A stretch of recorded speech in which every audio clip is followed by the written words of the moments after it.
안녕하세요. 정교한 과학탐구 최재훈입니다.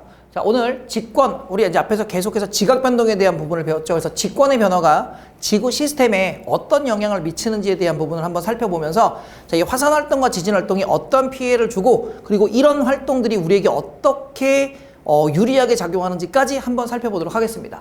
자, 일단 지각 변동에 대한 부분. 자, 그래서 이거는 지각 변동은 일단은 직권에서 일어나는 변화라고 생각을 하면 되고, 직권이 누구에게 영향을 주는가에 대한 부분이야. 자, 따라서 무슨 활동이 나타났을 때, 화산 활동이 나타났을 때, 화산 폭발이 나타났을 때, 자, 이 화산 분출물 중에는 뭐 화산재와 같은 화산 쇄설물도 있고, 용암 상태의 액체 상태 물질도 있고, 그 다음에 화산가스라고 해서 이제 기체 상태의 물질들이 있는데, 이런 것들이 이제 일시에 분출이 됩니다. 그래서 화산재가 자, 대기 중으로 분출이 되면 그럼 이거는 뭐에 영향을 주는 거야? 기권에 영향을 주는 거지. 그래서 직권이 기권에게 영향을 주면서 자, 화산재가 분출되면 이 화산재가 자, 대기 중에 쌓여서 태양 에너지를 차단합니다.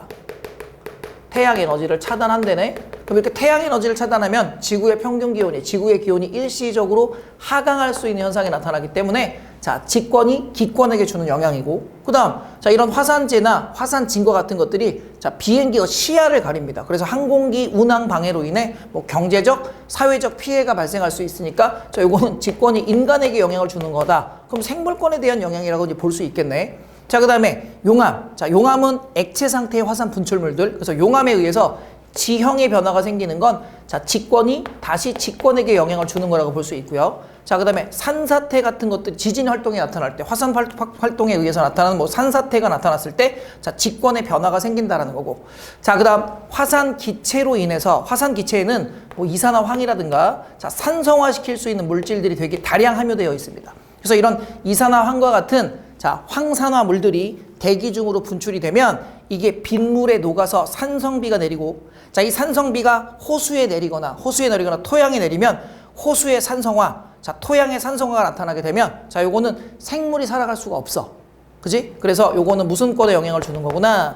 생물권에 영향을 주는 거구나. 그래서 토양의 산성화, 호수의 산성화는 자, 생물의 생존에 치명적인 영향을 주며 특히 토양의 산성화가 일어나게 되면 자, 식물 생장을 저해합니다. 자, 그래서 요거는 생물권에 주는 영향이다 라고 생각을 하면 되겠지. 자, 그럼 이런 화산 활동이 우리에게 어떻게 이용이 되느냐? 자, 일단 용암이 흘러갔고 자, 그 지역 생태계가 거의 괴멸했어.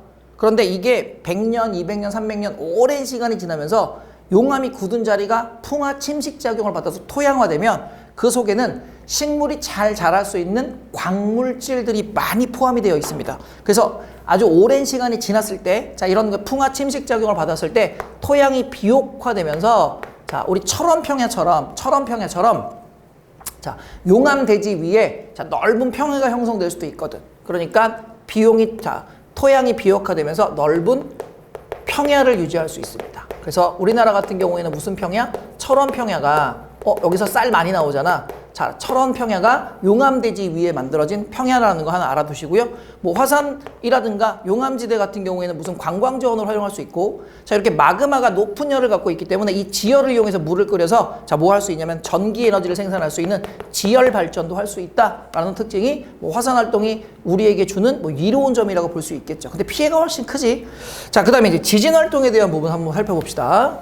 자, 지진. 당연히 지진도 마찬가지야. 직권의 변화죠. 그래서 뭐 지표면이 갈라지면서 건물을 붕괴시키고, 자, 산사태를 발생시킨다는 얘기는 직권에 영향을 주는 거고. 자, 이거 봐.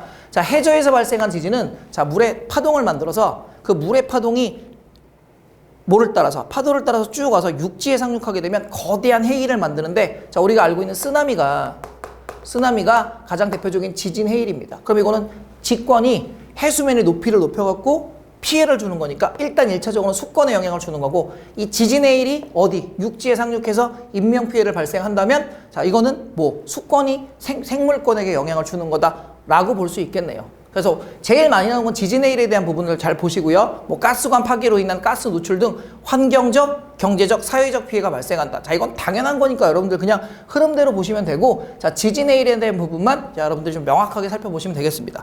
자, 근데 은근히 지진의 이용이 많이 나오는데, 자, 이 지진은 지진파를 이용을 하면, 지진파의 속도 변화를 이용해서 지진파를 이용하면 지구 내부가 어떤 물질로 이루어져 있고, 자, 지구가 어떤 층상 구조를 갖고 있는지, 지구 내부의 무슨 구조를 연구하는데, 층상 구조를 연구하는데 굉장히 중요한 자료가 된다는 거 하나 알아두시고, 그리고 지진파의 속도 변화를 이용해서 자, 그 어느 지역에 어떤 지하 자원이 자, 묻혀 있는지 지하 자원. 그래서 이건 우리가 석유나 자, 천연 자원을 탐색하는데 아주 중요한 역할을 하기도 한다라는 거. 그래서 이 두 가지는 여러분들 종종 시험 문제 나오니까 꼭 기억하고 계시기 바랍니다. 자, 별로 어려운 거 아니고요. 한번 쭉 읽어보시면서 자, 직권의 변화가 수권, 기권, 생물권에 어떤 영향을 주는지, 자, 화산 활동이나 지진 활동이 어떤 영향을 주는지 시스템에 대한 변화를 여러분들이 이해하시면 이 문제 푸는 데는 자, 별로 어려운 게 없을 거고 최소한 한 문제 정도는 나올 수 있으니까 확인은 꼭 하고 넘어가시기 바랍니다. 알겠습니까? 수고하셨습니다.